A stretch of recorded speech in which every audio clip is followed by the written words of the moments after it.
Good morning, ladies and gentlemen. Welcome aboard once again. My name is Matt Leschner with 1836 Property Management, as always, in beautiful downtown Austin, Texas. We've got a beautiful fall day for you today. And one of our favorite partners is with us. They've been with us for years and years. And that is Tyler Cox with Consider It Done. They're one of our licensed, experienced, they're a knowledgeable vendor. They serve the greater Austin area. So whether you're north, south, east, or west, they can take care of you. Consider It Done specializes in make-ready services. If you are getting your house make-ready to lease, make-ready to sell, if you need flooring, if you need painting, whatever you're doing, if you just bought this house and you're like, well, it doesn't look so great, but we've got some things to do before my family moves in, they can take care of that for you. That is what they do. I'll introduce you to Tyler shortly, but before we get started today, there are some Q&A cues on the right side of the screen for those of you watching today. We're happy to answer any questions for you if they're on topic and you ask those during the session. And if you ask those and they may need either special attention or us to revisit those at the end of the session, we can certainly do that for you as well. And as always, if you wish to message us and send us your information, we can schedule a meeting with you, give you undivided attention, whatever that may be, to make sure that you do get answers to your questions so that we can support you. We'll provide that information for you at the end of the video today. But without further ado, we have Tyler with us today. Tyler Cox, please tell us a little bit about yourself, your company, what you guys do, what you don't. The floor is yours. Yeah, thanks for having me, Matt. So my name's Tyler. I've been the operations manager for Consider It Done for a little over a year now. And prior to taking on this role, I've known Kason outside of work for years. We grew up together, and he mentioned what it is that he's doing, and I've always been interested in the trades industry. And so when the opportunity came up, I was really excited to join. And what it is that we do is, like you mentioned, make-readies are, our bread and butter as far as like turning over and maintaining properties that are rentals. But in regards to renovations for like private clients or your personal home, we do that as well, just like on a smaller scale, not necessarily like new construction and, large renovations, things like that. Absolutely. So a little context for you guys. Kason is the owner of Consider Done. He and Tyler have been collaborating for years with each other's friends and his colleagues. I actually have one of my properties, my personal holding properties on the market, and Consider Done didn't make ready for that listing. It looks spectacular. There's a difference between make ready to lease, make ready to sell, and these guys can walk through it with you to help you better figure out what you should do for your neighborhood, your market, or whatever that may be. So our video topic today is how to maximize the longevity of your property through effective, easy for me to say, preventative maintenance strategies. So specifically, we're going to talk about what preventative maintenance you can do. What is it going to take so that that property will last you for 10, 20, 30, 40, 50 years? What are some areas of focus that you need to keep an eye out on? Some seasonal maintenance things, because yes, trees do come down, leaves fall, grass dies. We've got to keep an eye on this property seasonally, not just every 10 years when something big needs repair. And how do you work with the pros to build a plan so that you're on target and you've got a strategy? You don't want to call after the big storm and say there's a tree in my living room. That's too late. We need to plan so that your property is protected, and when storms happen, you don't have that tree living in your living room. And you're not waiting a week to get help because everybody else has one as well. So let's jump into the first topic, preventative maintenance. What is it? Why does it matter? And what are the long-term benefits? Tyler, take it away for us. Yeah, so, kind of like you mentioned, preventative maintenance is going to be the most practical approach to maintaining your home instead of waiting until the tree has fallen into your, living room, as you mentioned, trim the tree back prior to it being in a position to fall into your living room. By staying ahead of things during turnovers, responding to tenant, service requests, things like that, you can catch minor issues before they turn into a major costly issue. Just a brief, quick example would be kind of like the paint on the exterior of your home. You don't think of that as like a preventative maintenance thing. You kind of think of it as cosmetic, but the exterior of your home is, the protector from the environment. And with jeopardized either siding or paint, things from outside can now creep into your home and kind of just cause, issues from within that you don't even see for years until they become so bad that now they're manifested and you're like, oh, I'm seeing all this water damage on the exterior of my home now. Meanwhile, you haven't painted it in 10 years. So water's just been creeping in, especially in, high humidity area like we're in. So anything preventative that you can do to prevent is going to be the best approach to maintaining the integrity of your home. So that way your tenants, or if it's your personal home, you're not worried about things falling in through your roof, like you said. Yeah, absolutely. I've got two related things that I think I touched in the last month. And one is on a rental that I've got, and we had the roof replaced, and I thought the roof was okay. Of course, nobody walks their roof, right? So we pull the roof, we put another one on because insurance wants it done. Lo and behold, the decking is rotted in a couple places. Well, those boots on your roof need attention every so many years. Well, nobody's going to go up there on a rental property, but that is preventative maintenance. The other is on my actual personal residence, and I'm not going to call Tyler's crew or caulking, but I will call myself out because I'm a homeowner on my personal residence. And every time I drive in my stinking garage, I see there's a cut between where that caulk should be sealed and between the trim on the garage door and the bricks on the wall, and it drives me nuts. So as a homeowner, I've got to do that. But just think about your rental properties, the properties you don't live in. What are you not seeing? So even if you send a crew out once a year and just say, hey, I need you to walk the property and look for elements that need preventative maintenance, such as caulking. It goes bad. It's got to be replaced. That is going to prolong the life of that property and ultimately save you a lot of money in the long run from having to remove things to replace them. So I think this is something we really need to focus on. We at 1836 send all of our investors semi-annual reports, and you would be amazed how few people actually review those reports. So why don't we just do the maintenance on them? Well, because owners don't want to spend the money. But if you'll spend the money up front, it'll save you thousands in the long run. So whenever we send you those reports, guys, please review them. Anything that's on them, it's on there for a reason. So we highly recommend you really keep focused on those and focused on preventative maintenance. So speaking of focus, if we're going to walk the property, if we're going to look for these targeted areas, what are some key areas that we need to focus on? Yeah, kind of like the area in your garage that you mentioned, the spacing between the inside of your garage, the brick molding, surrounding your garage.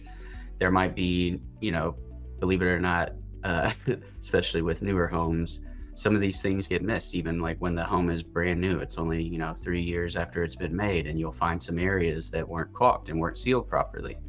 So the exterior of your home is like a big area that you want to focus as far as preventative maintenance. Specifically, keep kind of going back to, the water seeping in. It can cause water damage framing, baseboards. If your front door or your back door become compromised and that's not something that you stay ahead of, now you've got water coming in and getting onto your floors.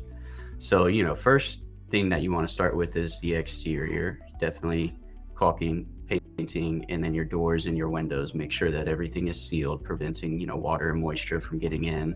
And it also will save, on utilities in the summers. And then something else that you can focus on would be like a small scale. And this is preventative in the sense of like having your property kind of sit on the market for a while. So, you've got your exterior sealed up, your home isn't jeopardized by the elements, but it's still not leasing for whatever reason. So maybe you move to the interior and you look at, your sinks, your faucets throughout, your light fixtures throughout, and they're all really dated. These are, the material cost is relatively cheap, and the labor investment is also relatively cheap.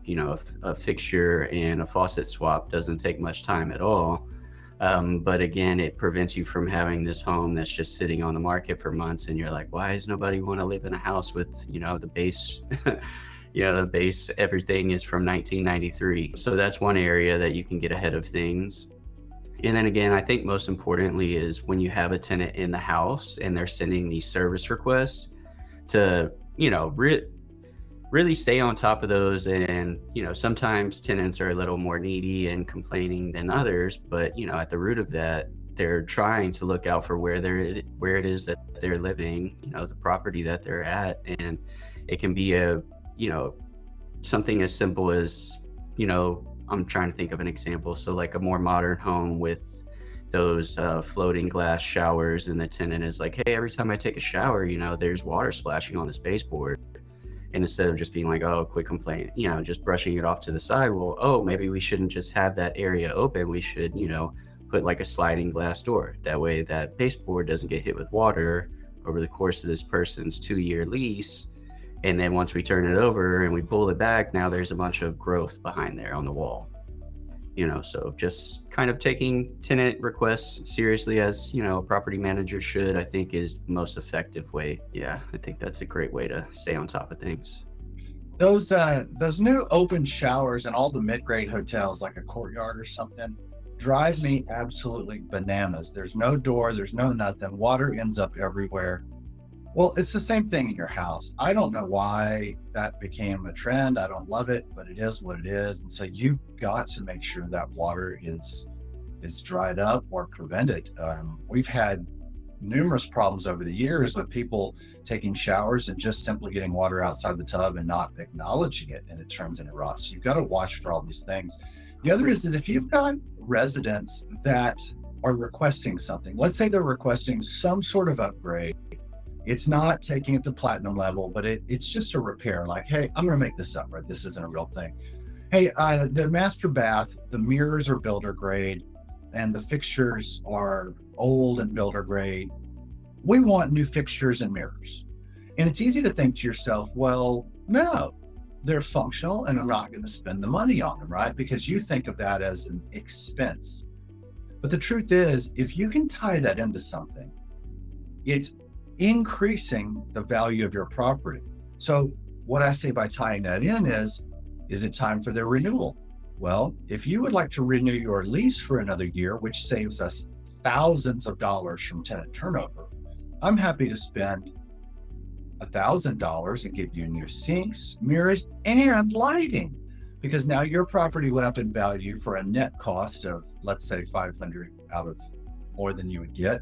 But your tenant stayed, saving you thousands of dollars. So we don't have to look at these as a one-off do or dump thing. We can combine these over the course of years to keep residents in place, reduce expenses from turnovers, and then still have that property up to a quality that the modern tenant wants to live in, not the tenant you put in there back in 1987 who was scared to leave because you didn't want to raise the rent because you should have upgraded anyway.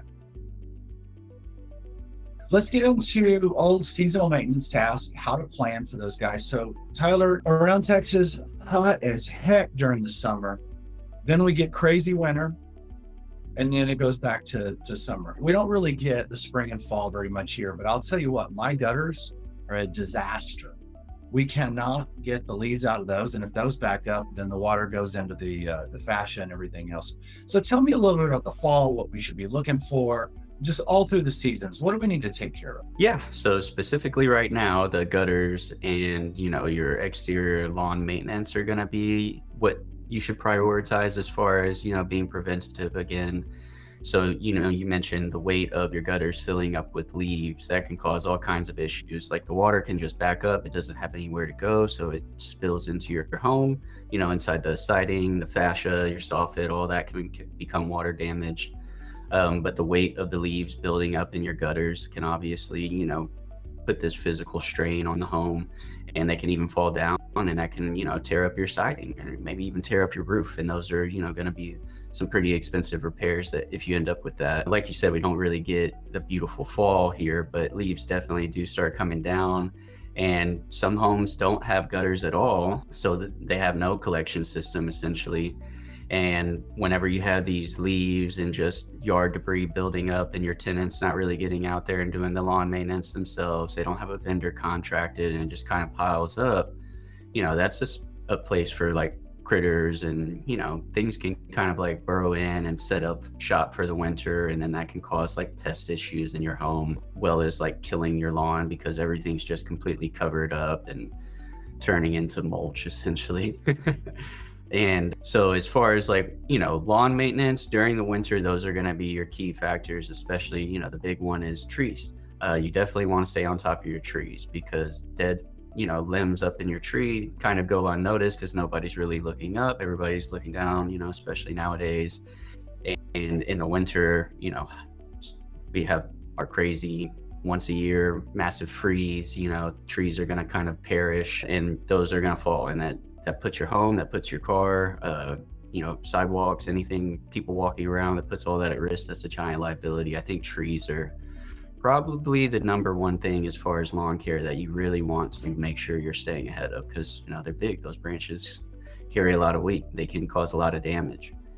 And then in the summers, which is the predominant weather that we get here in Austin, is just the blistering heat. You want to stay on top of something as simple as like a dryer vent cleaning. You don't want all that lint building up, all that heat. People are constantly doing laundry. That's a huge fire hazard. You want to stay on top of that. Going back to the paint, so for if you have like a home with decking and fencing throughout the summer, again, the predominant weather that we get here in Austin, that's just getting beat by heat and sun all day, every day. And it's just going to turn that wood into a graham cracker and it's going to crumble. But you can, stain, depending on, what color and, the look that you're going for, is pretty cheap material. And that's going to protect your decking and your fencing for years. And it's, a one-time thing. And then similar to the paint on the outside of your home, it's going to protect that from rotting. You don't want your deck rotting and your tenant steps on it and falls through, something like that, and to me, I'm more biased towards like the exterior things, like a lawn renovation, a deck renovation, a fence renovation. To me, just like brings so much curb appeal, and just like the aesthetic improvement that you get from that, for me personally, is like the greatest. I really like a nice fresh deck or a nice renovated lawn. Yeah. Well, if we try to put that property on the market for lease, the lawn looks like garbage. There's no grass. The trees are so low because they've never been trimmed. We can't even take a photograph of the house because the tree's blocking the house. I can't really help you. I mean, I'm kind of behind the 8 ball before we start playing the game, right? So we need you guys as owners to recognize that these things are not only good for preventing issues, but also when it comes time to lease the house, I've got to be able to see the actual house. And then nobody's going to get out of their car if the whole yard is destroyed. I mean, hey, mom, dad, get the kids out. Let them play in the mud. Not going to happen, right? So it doesn't have to be immaculate. It doesn't have to be brand new sod, but we've got to do something that makes the house look like it's clean and trim and well maintained, because the people that have well maintained lives, that pay their bills, that go to work on time, that stay put because they've got their kids in school, want a house that mirrors their choices in life. They're not going to settle for something that is subpar because they're not subpar, and the market has a lot of opportunities. So they'll simply go to another property. So guys, those decks as well, Tyler's onto something there. I would have somebody walk your deck every single year just for that. I mean, the worst thing is they come back and go, well, this year you just need a stain. Next year, you're going to have rot. Decks are made of wood. So unless you did that thing with the plastic glued together wood, which is an absolute fortune, it's going to need repair. And there's alternatives. If you don't like the stain, we can go there and put some sort of marine layer on it that Sherwin-Williams has. It's thicker, it's more plastic-like, and that'll protect a little bit more, but it's still not going to keep it from rotting year to year. So you've got to get somebody out there to walk the property. If you've had no bills on your property and you say, hey, I love my property manager, there's never any expenses, the house is still immaculate, I'm telling you that house is not immaculate. Homes all need maintenance. The ones we live in, the ones we rent, the ones we own, the ones we want to buy in the future require maintenance. So if you're not getting bills, I would actually have a chat with your PM and just say, look, I'm not sure if we maybe got off key with each other, but I need you to send somebody to the house. I guarantee you something needs attention, even if it's just general caulking and trim paint or something else. And that house is important to me. I want it maintained. So for our company, at least, please reach out to us, stay in touch, always communicate with us. We're willing to do just about anything for you. But unfortunately, a lot of people don't want to spend money. And so we don't send out bids and waste time of labor from our vendors to go out and get turned down all day. So if you request it, we'll do it. We'll stay on top of it. Just be aware that a lot of folks are going to avoid that at their own detriment and wish they had. So last but not least, the fourth topic we've got today is how do we work with guys like you, Tyler, your company, as a vendor, so that we can build a plan so that I'm not calling you when the tree's in the living room. I'm calling you when it's an off season and you can actually get to the property, because from, I'm going to say March through July, you don't have enough time to eat dinner at night. You're just so busy. But then come around September, there's a nice little break in the season. So if you want to do any preventative maintenance, you can give it your full attention. What would you suggest for a homeowner for a maintenance plan? Help walk us through that a little bit. Give us some best practices. What are your thoughts? Yeah, I think one of the most important things is something that you offer at 1836 that all, property owners, managers, if you're not living in the home and able to keep your eyes on it, yourself, is having somebody come through for an annual inspection and take a good look at your interior, your exterior, and your lawn. To, again, what we've been talking about, stay ahead of things. You're assessing the trees, make sure that nothing is, hanging over the driveway and at risk of falling on top of a car. It's not brushing up against your roof, causing damage to your shingles. So trees are good. It looks like the tenant's been maintaining the lawn because there's not just dead grass and empty flower beds everywhere. So they're good there. And, if it's occupied, that kind of gives you an insight into like how the tenant is taking care of the home once you move to the interior. Is everything looking high and tight? Light bulbs, everything's in check, smoke alarms, nothing's expired. It just helps you get eyes on that property and make sure that everything is, up to speed as it should be. And then once we conduct that inspection, we'll share those findings with the owner and go over everything with them.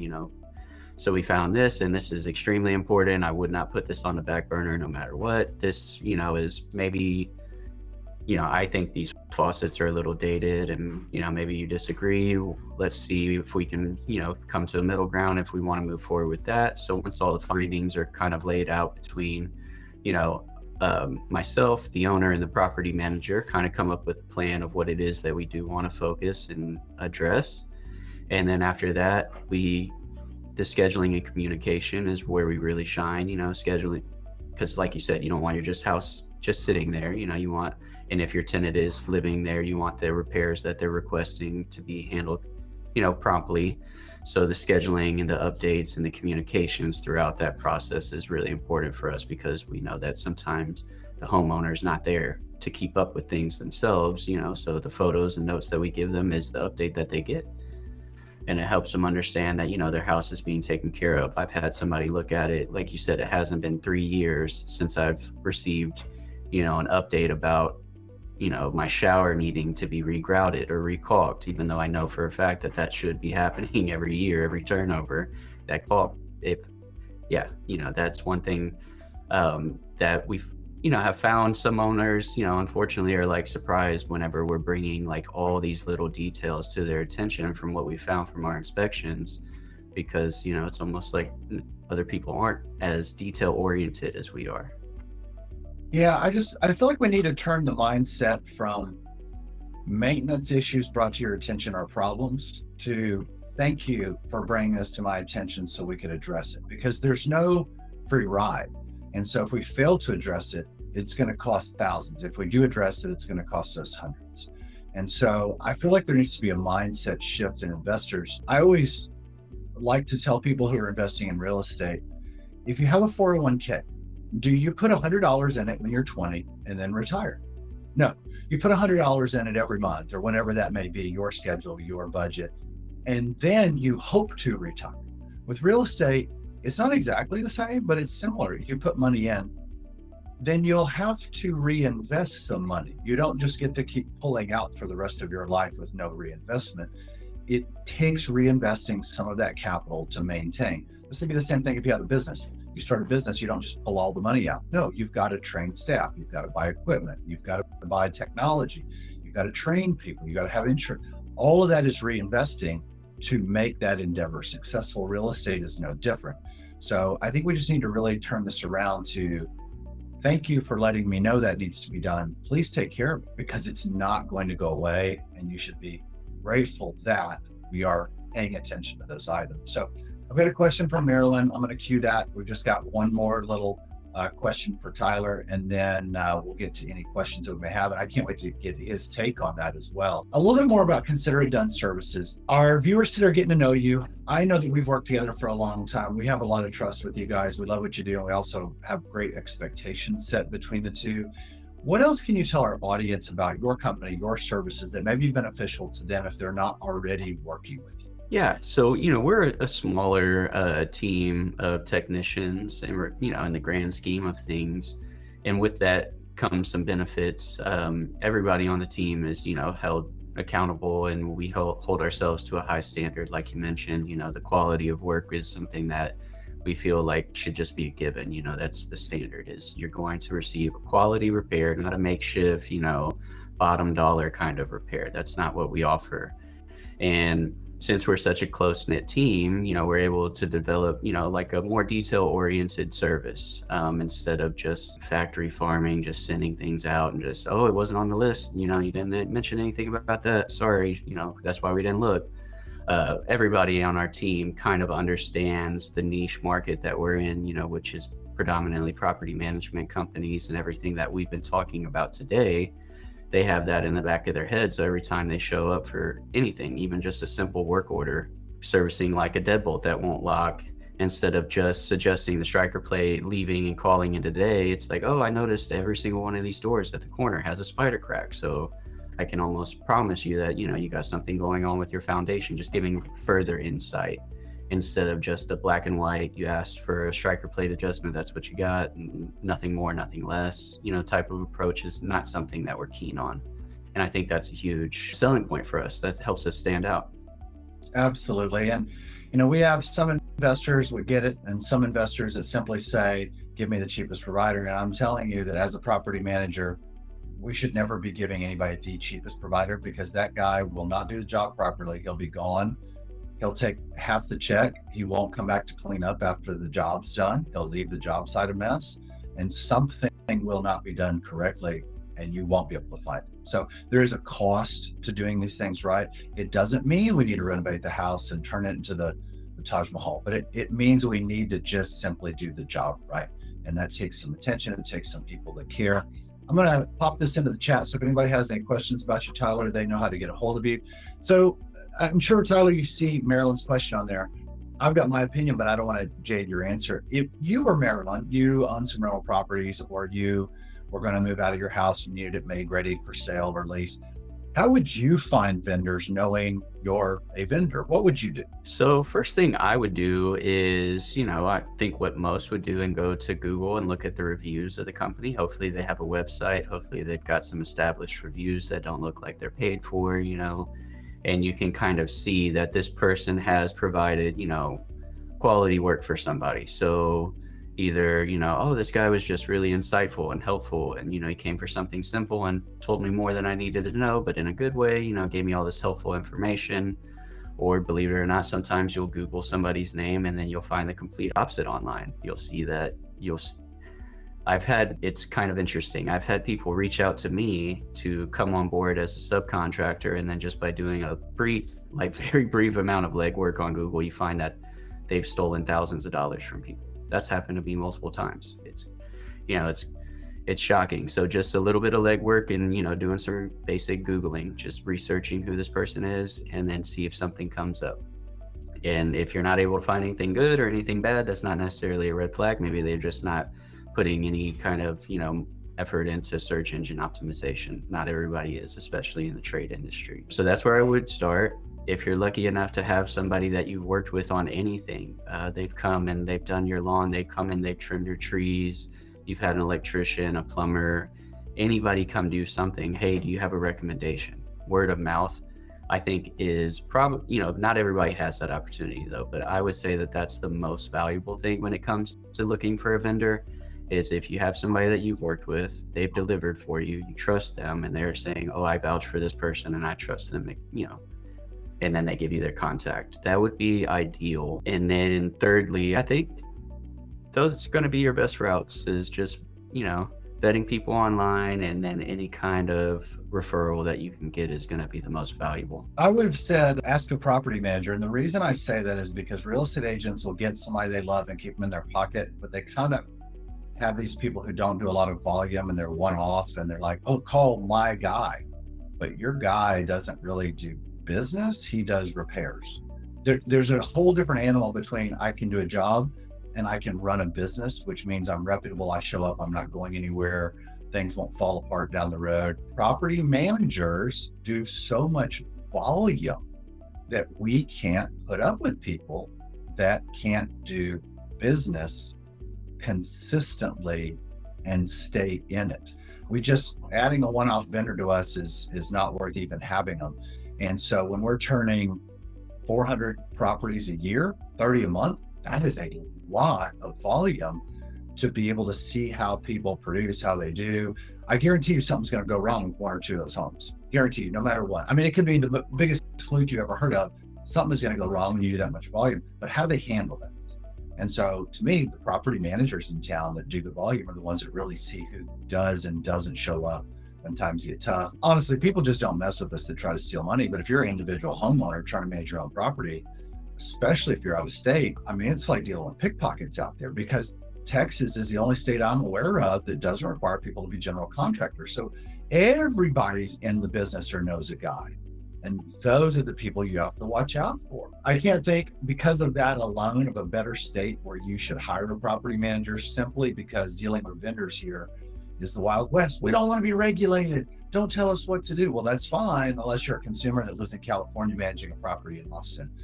And maybe you'll get lucky. I mean, hey, ask somebody if they've lived here their whole life. That may help you too, because they're not going anywhere and they've at least got family and everything else. But boy, for anybody that's kind of fishing in this pond that doesn't live here and doesn't have good resources, we've got good people here, but it's still just tough. You can't tell who's fly by night or who's not. So I'd ask a property manager more so than even a realtor, because of the volume of business we do. I do like the Google reviews. Other sources online are marketing driven and financially driven. They're not necessarily a fair playing field, where Google reviews on Google business profiles are actually a reasonably fair playing field, because they won't take off all the bad ones. If something's crazy, they may, but most will leave, and then everyone gets to contribute there. We have a lot up there for our company that aren't even related to us. Yeah, there was a vendor that the owner hired that we hate, but we're going to give you a bad review. I'm like, that's not even us. We didn't tell, what do we know what they're talking about? But people still do that. And so I think it's a pretty good playing field for those that also are consistent over the course of the years, because it'll display that over time. So I'm going to pop a little information in the window about our company as well at 1836. Big thing for us and for Tyler and most of our reputable vendors in town, I'll say all of them, is talk to them. Give them a call if you have an issue, if you have a question. If you just want to know what to do about something, call them. If you stay on the phone with them for an hour, they may charge you for counseling services. But if you just want somebody honest to deal with, we can't afford to deal with anybody that is fly by night or dishonest. It just, the volume we do is too great. The number of people we serve, the job that we are employed to do, we are considered fiduciaries. We have the owner's best interests legally required. We just can't hire fly by night people. It doesn't work. It's not going to happen for any property manager that actually cares about their future and their reputation. So let us know. Let Tyler know at consideritdone@atx.com. Give him a call at 512-360-0480 if you want to reach out to him and just have a conversation. Tyler, I really appreciate you taking the time to get with us today. We're a little over time, so I will let folks go, but we appreciate you. We appreciate the value you bring to the table. I appreciate your honesty and integrity and just simply doing what you say, including on my personal properties that you've made ready. So thank you guys for being who you are.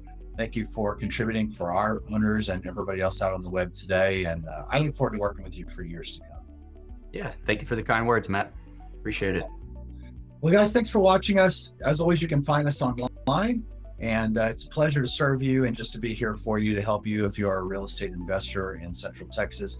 And even if you're investing somewhere else and you just have a question or something that's odd, I've kind of got friends around the nation at this point, because we know who the best of the best are. So let us know. And we've also got some internal groups within our industry, so I can find you somebody, even if you need a referral in another city, more than likely. We just want to see you be successful, reach your investing goals, and be happy. So we'll see you soon on the next crowdcast we do. And you can always find us online at 1836propertymanagement.com. Have a great day. Happy Thanksgiving coming up. Bye-bye. Bye.